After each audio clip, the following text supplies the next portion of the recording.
never going to grow because you're not meeting the new people who are out on the public page you possibly could find you.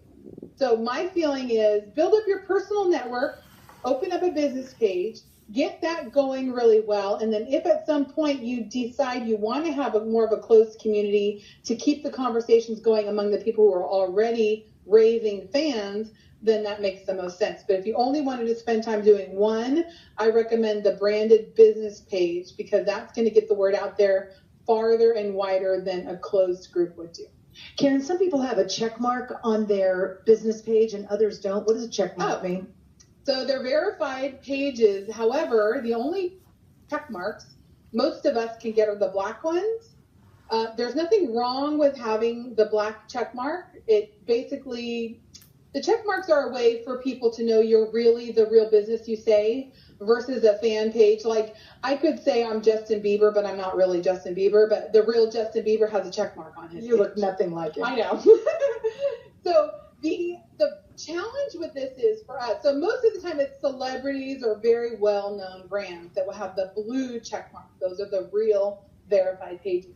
If you're seeing a black check mark, they're only able to have the black check mark, unfortunately, if you are a local business category page.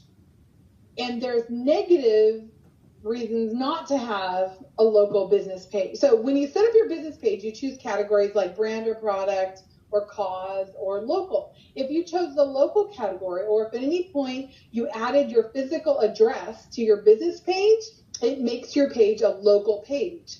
You can only get the check mark if you're a local page. But the problem with the local pages is when you go to search for your page, like let's say you live here in Tulsa and I know you have a business page and I go search for Susie Q in Tulsa on my Facebook in California, your page is not going to come up for me because Facebook knows I'm not in your vicinity.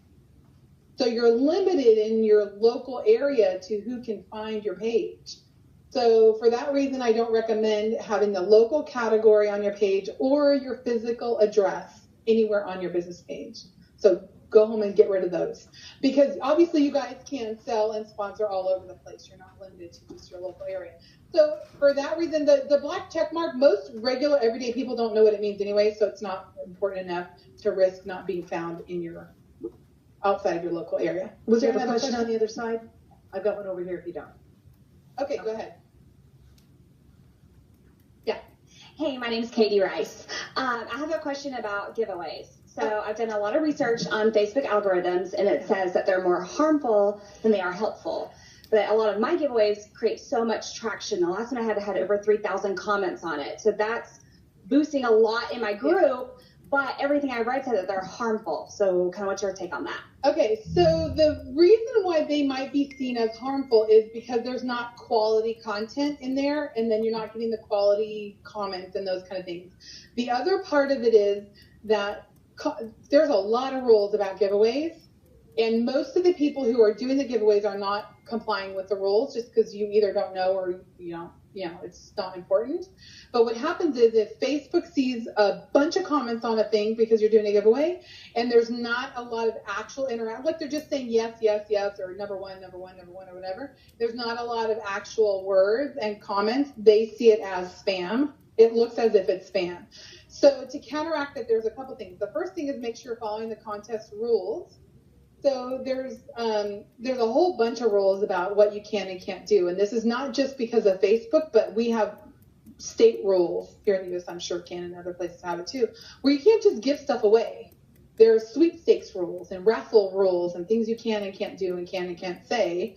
Like you have to state the rules and who it's open to and all those kind of things. There's like a disclaimer you need to put on all your contests.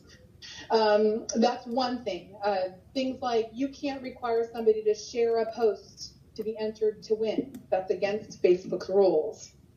The reason is and everybody does it and everybody seems to get away with it, but it's actually against the rules. And the reason is if I share your post to my Facebook, but my Facebook is set to only go to friends only, you will never, if you're not my friend, especially if it's coming from a business page, you can't see who I shared it to or that I even shared it, so it's an unfair competition.